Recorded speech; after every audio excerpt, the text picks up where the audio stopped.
Hello everyone, welcome back to my channel. तो आज फिर स्टार्ट करेंगे मोस्ट इंपोर्टेंट सेशन इलेक्ट्रोस्टैटिक का मोस्ट हल्का सेशन। और दोस्तों ये बोर्ड की एग्जाम के लिए इंपॉर्टेंट है। अगर आप Indian air force, coast guard, navy की तैयारी कर रहे हैं या जेई का आपका बेसिक कमजोर हो, देखिए तो हल्के तरीके से बताऊंगा। अगर चैनल पर नया हो तो बिल्कुल लाइक, सब्सक्राइब और शेयर बिल्कुल ठोक देना। स्टार्ट करते हैं आज का सेशन। बहुत ज्यादा जल्दी वाला क्वेश्चन है भैया, बहुत ज्यादा। देखिए इलेक्ट्रोस्टैटिक का पार्ट सेकंड, इसमें हम क्या पढ़ेंगे? सबसे पहले पढ़ेंगे कुलाम्स लॉ।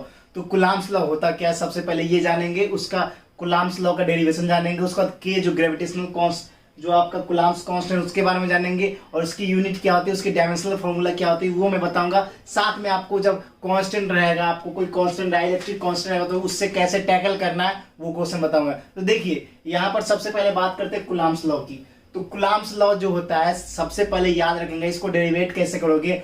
जो आपका कुलाम्स लॉ में होता है ना, कि फोर्स होता है ना डायरेक्टली प्रोपोर्शनल होता है चार्ज के। मल्टीपल ऑफ चार्ज होते हैं, उसमें दो चार्ज होते हैं, Q1 Q2 होते हैं, या दो Q ले लेते हैं, दो चार्ज होते हैं। तो डायरेक्टली प्रोपोर्शनल होते हैं चार्ज के। और इनवर्सली प्रोपोर्शनल होता है किसके? रेडियस के स्क्वायर के इनवर्सली प्रोपोर्शनल होता है। तो हम जानते हैं कि जब भी हम प्रोपोर्शनल का साइन हटाते हैं तो कोई कांस्टेंट यूज करते हैं। तो ये कांस्टेंट यूज करेंगे तो सबसे पहले देख लीजिए, force is directly proportional to Q1 Q2 और force is inversely proportional to radius square. तो आप देखिए सबसे पहले ये जानने की कोशिश करेंगे। देखिए एक चार्ज यहाँ पे Q1 है, एक Q2 है, ठीक है ना। और दोनों के बीच में का डिस्टेंस जो है, जिसको आप रेडियस डिस्टेंस जो होगा, डिस्टेंस कितना होगा? R होगा। ये रेडियस मत बोलना है इसको, ये डिस्टेंस बिटवीन टू चार्ज है, ठीक है।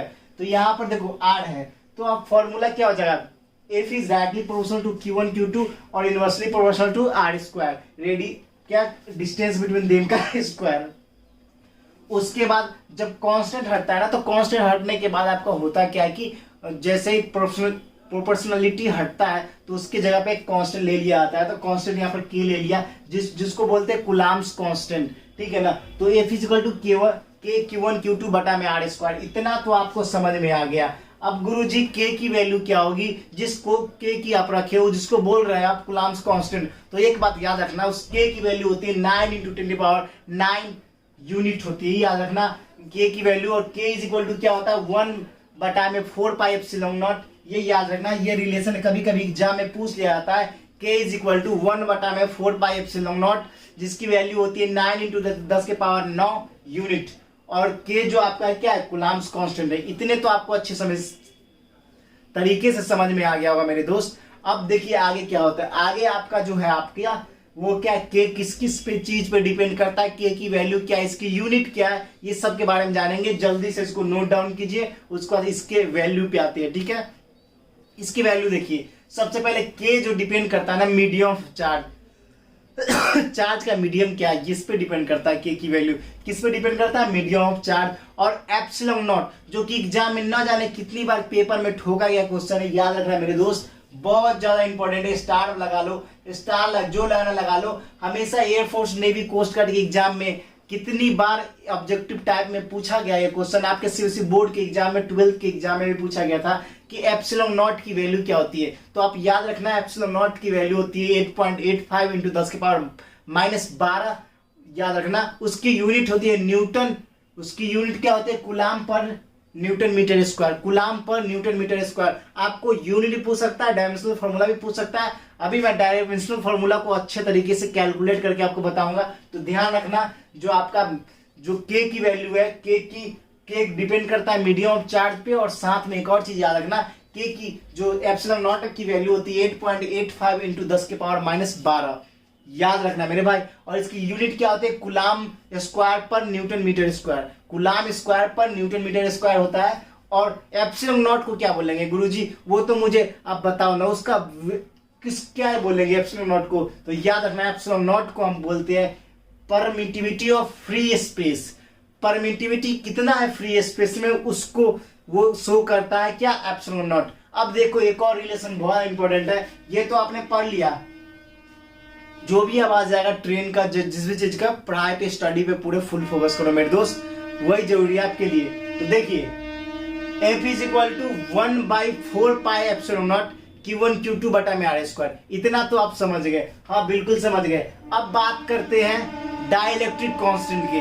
तो इतना तो आपको समझ में आ गया, इतना जल्दी से नोट डाउन कर लो। आपके एग्जाम में एप्सिलॉन नॉट की वैल्यू पूछी गई थी 8.85 × 10⁻12।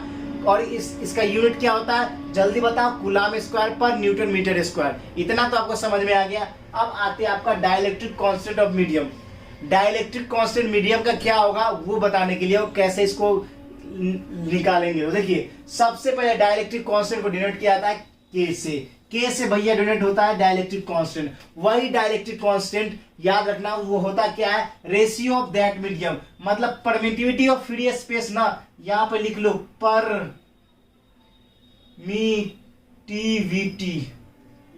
Permittivity of ratio of permittivity of free space, ratio of permittivity of free space of that medium और ratio of space permittivity, ratio of permittivity of free